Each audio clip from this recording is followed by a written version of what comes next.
Un omaggio ai padri fondatori dell'Europea in un posto simbolo, l'ospedale. Cosa c'entra un ospedale? Perché anche la sanità dipende dall'Europa.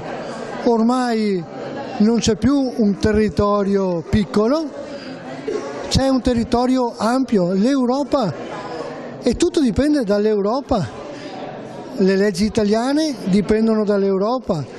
Il territorio del campo sampierese diventa piccolo, ma deve guardare a un territorio europeo.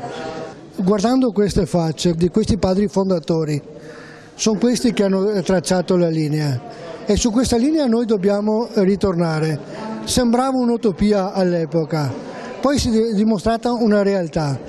Ora non dobbiamo disperdere tutto quel bagaglio che loro ci hanno lasciato e portare questa mostra nei luoghi simbolo, dove la gente possa vederle anche nel transito quotidiano della loro vita quotidiana, mi sembra la più bella cosa che potessimo fare come provincia e come Comune di Venezia oggi.